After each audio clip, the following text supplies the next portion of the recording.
के फेरि सीताले दुःख पाएकी हुन् त?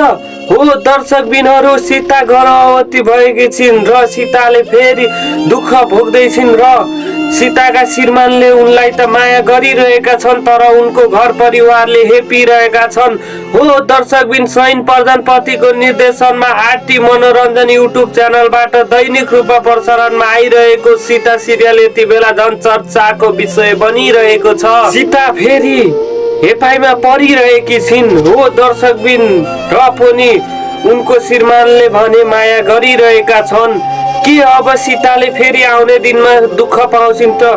हो दर्शकबिन, मैले अघिल्लो भागहरूमा पनि भनेकै थिएँ, सीताले आउने दिनमा यही बच्चाको कारणले दुःख पाउने नै छिन्। के थाहा सीताको पेटमा साँच्चीकै नै बच्चा छ कि?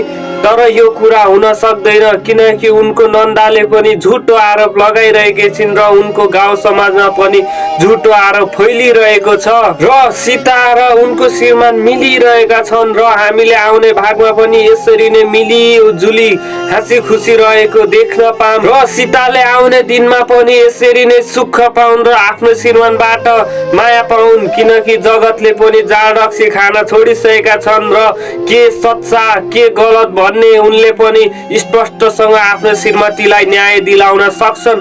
हो दर्शकबिन, अनु र रमेशको पनि राम्रो सम्बन्ध रहिरहेको छ र उनीहरू एउटा सानोतिनो व्यापार गर्ने प्लानमा थिए, तर उनीहरूको चन्दाको नाममा उनीहरूको सारा सम्पत्ति सकिने छ र उनीहरूले केही व्यापार पनि गर्न सक्ने छैनन् र अनु र रमेश बीच सम्बन्ध नराम्रो पछि आउने भागमा पक्कै पनि हुने नै छ, किनकि अनुले र रमेशले आफ्नो जिन्दगीको बारेमा आफैले सोच्नुपर्छ र सही निर्णय लिनुपर्छ। त्यो गरिरहेका छैनन्, किनकि जताभावी लापरवाहीले गर्दा उनीहरूले पछि पक्कै पनि दुःख पाउने नै छन् र सीता र जगत सधैँ सुखी रहन्, हामी यही कामना गरौँ र सृष्टिको पनि आउने भागमा राम्रो केटा खोजेर विवाह हुनै पर्छ।